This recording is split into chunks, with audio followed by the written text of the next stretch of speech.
You? Joining the Air Force? Ryan said, red-faced and grinning. What are you gonna do, Natalie? Are you joking? My name is Natalie Reed. I'm 32 years old, and today I wear the uniform of the United States Air Force with quiet pride. I don't need applause. I don't need validation. But if you had seen me 10 years ago, standing awkwardly in my stepbrother's living room on his birthday, surrounded by smirks and side eyes, you would have never imagined I'd end up here. That night didn't just embarrass me. It exposed something deeper, a truth I had buried under years of trying to be liked, trying to be quiet, trying to belong. That moment didn't break me. It clarified me. It wasn't just the joke, it was who was laughing. People I loved. People who were supposed to protect me. My stepbrother Ryan had always treated my dreams like they were punchlines. And that night, he brought everyone in on the joke. Their laughter didn't just echo in the room, it echoed through every part of my self-worth. In that laughter, I heard every unspoken limitation they thought I'd never overcome. And for a long time, I believed them. When I was 11 years old, everything I knew about home changed. Before that, it was just me and my mom, our little apartment, small dinners by candlelight, soft music playing from the kitchen, and the quiet kind of safety that doesn't need to be explained. We didn't have much, but we had each other. Then she met Ryan's dad, and our world became louder, more chaotic, and much harder to feel seen in. Ryan was 2 years older than me, and carried himself like the world had already promised him a spotlight. He walked into every room like it was his stage, and everyone else was just part of the audience. He was confident, charming, effortlessly liked, and I quickly became the girl who lived just outside of his spotlight. At first, I tried to keep up. I laughed at his jokes, even when they came at my expense. I smiled through the sarcasm, even when it stung. I thought if I blended in, if I didn't push too hard, if I just smiled enough, maybe I could be part of the family he so easily dominated. But Ryan had a specific talent. He could take whatever you loved most and turn it into a punchline. I remember mentioning how fascinated I was with astronomy, and he grinned and said, "She's gonna live in a van and read stars." When I won a writing contest, he shrugged and muttered, "Must have been a slow year," always with a smirk, always with someone nearby to laugh along. But it wasn't just his teasing that hurt, it was the silence around it. My mom would glance away, maybe offer a tight smile, as if saying something might make things worse. His dad would chuckle, like boys would be boys. Even my friends, when they came over, would end up laughing with him instead of standing beside me. Eventually, I learned to stay quiet. I stopped talking about the things I loved. I stopped celebrating the things I achieved. I didn't do it because I gave up. I did it because it was the only way to survive in a house where mockery had become the language of love. I never stopped dreaming. I just stopped sharing. After enough jabs from Ryan and enough shrugs from everyone else, I learned that speaking up wasn't worth the cost. Every time I opened my mouth about something I cared about, it turned into a joke. So I kept those pieces of myself hidden. I buried my ambitions, my goals, my curiosities. Like treasure I couldn't trust anyone else to protect. I became really good at living under the radar. If Ryan asked what I was reading, I'd say, "Just homework," even if I had devoured 3 psychology journals the night before. If he joked about what I wanted to do after college, I'd smile and say, "I don't know yet," even though I had been researching the Air Force for months in secret. I kept my head down. I studied hard, not to impress anyone, but because learning gave me something Ryan couldn't touch. I loved understanding how people worked, what made them tick, what shaped their choices, how confidence could become cruelty, and why some people wore arrogance like armor. I wanted to understand people like him and people like me, quiet but full of fire. I didn't talk about it. I didn't need permission. I was building something no one could see. The hardest part wasn't staying quiet, it was pretending I didn't care. I had trained myself to act indifferent when Ryan mocked my degree, called it a feelings diploma, or rolled his eyes when I mentioned school. Every barb was a test I had to pass with silence, but underneath it all, I was planning. I was gathering the strength I knew I'd need later. I couldn't tell anyone about my dream to join the Air Force, not because it wasn't real, but because I knew how it would be received. They would laugh. They always laughed. And yet, despite the silence around me, the dream stayed alive. It flickered when I studied, flared when I saw a plane overhead, burned steady when I pictured a different life, one where I was strong, decisive, and unafraid. I didn't need anyone else to believe in it. I just needed to hold on to it long enough until I could make it real. That night, after Ryan's birthday, when the laughter died down and the guests had gone, I sat alone on the edge of the guest bed, still hearing the echoes in my ears. I hadn't expected applause when I told them I wanted to join the Air Force, but I also hadn't expected to be laughed out of the room. Something inside me shifted. I didn't cry. I didn't argue. I didn't even try to defend myself. I just opened my laptop and started searching. Air Force requirements, physical training guides, ASVAB prep books. I read in silence, the same way I'd learned everything else in that house. Quietly, carefully, out of sight. I didn't announce my plans. I didn't post about it online. I didn't tell my mom or even my closest friends. It wasn't about secrecy. It was about preservation. I had spent years having my words twisted into jokes. This dream was too important to offer up as another punchline. The next morning, I woke up before dawn and laced up a pair of old sneakers. I started running, not far and not fast, but far enough to leave the sting behind me. I changed my diet, my routine, my sleep schedule. Every day became a choice.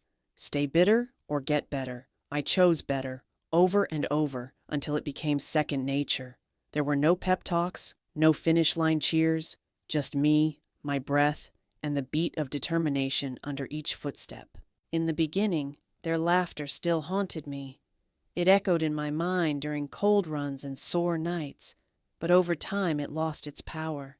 I stopped hearing Ryan's voice. I stopped wondering what people would say. The dream was mine now, not theirs, and it was no longer something fragile I had to hide. It was a fire I was feeding, one disciplined hour at a time. With every mile, I felt stronger, not just physically, but mentally. I didn't need to prove anyone wrong anymore. I just wanted to become someone I could finally respect, not quiet out of fear, but focused by choice. I wasn't looking for revenge. I was building something better than that. Resilience, forged in silence and earned in motion.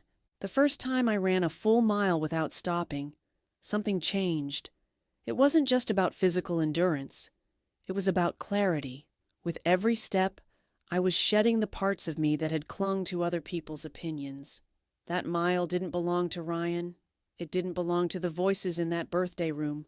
It didn't even belong to the past version of me who used to flinch at laughter. That mile was mine, and in that quiet triumph, I realized something powerful.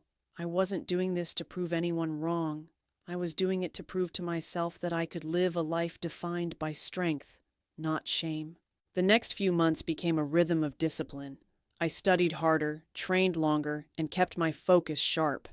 I passed the ASVAB with a score that surprised even me. I breezed through the physical requirements, each rep and drill feeling like a private victory. When I received my acceptance into officer training school, I didn't tell a soul, not because I wanted to keep it secret, but because I finally understood that silence can be sacred when it's grounded in peace. I wasn't hiding. I was protecting what I had built. Officer training school pushed me to my limits. Early mornings, tough drills, and high expectations became my normal, but instead of breaking me, it carved me. I discovered parts of myself I didn't know existed: resilience under pressure, confidence without ego, leadership without needing the loudest voice. For the first time in my life, I was surrounded by people who didn't judge me by how loud I could be, but by how consistently I showed up. And I showed up every single day without fail. Something beautiful happened in that season of challenge. I stopped carrying the weight of what other people thought. I stopped second-guessing myself every time I stood tall. I became a woman who didn't just wear strength. I embodied it. Not for show, not for applause, but because the life I wanted demanded it. It was no longer about escaping my past. It was about stepping into my future, fully present and unapologetically certain of who I was becoming. And for the first time, that was enough. There's something surreal about flying alone. It's just you, the machine, and the sky. No noise from the ground, no distractions, just the hum of the engine and the vastness of what lies ahead. I remember the night it happened, the first time I flew solo above the dark terrain. The land below looked like a patchwork of shadows and light, the stars above me scattered like possibilities. And in that quiet, high above everything that once tried to make me small, I realized something that made me go still. Ryan's voice, his jokes, his laughter, his endless commentary was gone. The echoes that had haunted me through every mile, every study session, every moment of doubt, they had faded. They didn't follow me into the cockpit. They couldn't reach me there. It was the strangest kind of peace. Not loud, not celebratory, just stillness. I didn't even notice it at first. I had grown so used to fighting off those voices that I hadn't recognized their absence. But in that moment, with nothing but sky around me, I knew I had let go. Not because I decided to, not because I made a grand declaration, but because my life had simply outgrown the space where those doubts used to live. I wasn't carrying him anymore. I wasn't carrying their laughter. I wasn't carrying the need to prove myself to anyone who never truly saw me. That weight had quietly slipped off during the climb. I didn't feel triumphant. I didn't feel dramatic. I just felt light, clear, free in a way I had never experienced before. That night changed everything. Not because of the flight, but because I finally understood I didn't need revenge.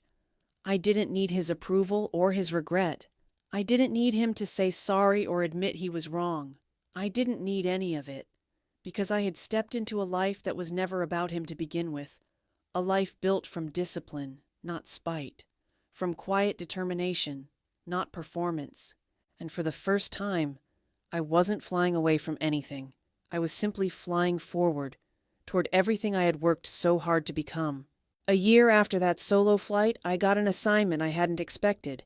I was selected for a ceremonial flyover in conjunction with a major event in my hometown, the same place where I'd once been laughed at for daring to dream out loud. The irony wasn't lost on me, but I didn't let that distract me. I didn't tell anyone, not my mom, not old friends, not even colleagues who might have found it poetic. This wasn't about making a point. It wasn't about sending a message to people from my past. It was about honoring the quiet promise I had made to myself years ago, to live fully even if no one clapped. When the day came, I suited up like I always did.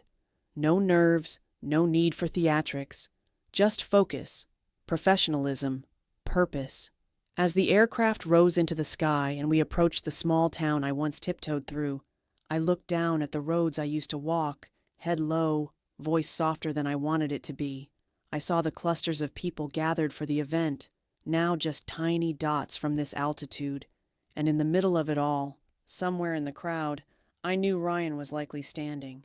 I had heard through my mother that he worked in public relations for the city. There was a chance he had even helped organize the event. Maybe he was handing out flyers. Maybe he was looking up, listening to the voice over the speaker announce, "Captain Natalie Reed." But I didn't need to know how he reacted. I didn't need to see his face or watch his expression shift. I wasn't flying over to impress him or anyone else. I wasn't there to prove anything. I was simply flying. Above them. Beyond them. Past all of it.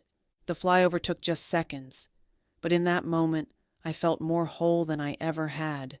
Not because of where I was, but because of how far I had come to get there. I didn't land expecting a parade. I didn't check my phone for messages. I simply finished the mission, removed my helmet, and breathed deep. Because without saying a word, I had reclaimed everything I once thought I'd lost. A few days after the flyover, my phone rang. It was my mother. Her voice was softer than usual, like she was searching for the right words before she even spoke. There was a long pause after I answered, the kind that makes you sit down without even realizing it. Finally, she said, "Ryan saw the flyover. I didn't say anything. I just waited. Then she added, "He's been telling people you're his sister now." I don't know what I expected to feel in that moment. Relief? Pride? A sense of victory? But none of that came. There was no rush of satisfaction, no inner celebration, just silence. And strangely, it was the kind of silence I welcomed, because in that space, I realized how far I had come from needing anyone's permission to feel proud of myself. My mother's voice hung on the line, waiting for my reaction, but I had none to give. I didn't need to say anything, because I wasn't that girl in the living room anymore, standing in front of people who laughed when I dared to speak a dream aloud. The truth is, I had already moved on long before Ryan decided to change the narrative. He could tell the world whatever he wanted, that he supported me, that we were close, that he always believed in me. But I knew the truth, and more importantly, I no longer needed his version of it to validate my own. There was a time when I would have clung to a moment like this, when his public recognition might have felt like a door finally opening.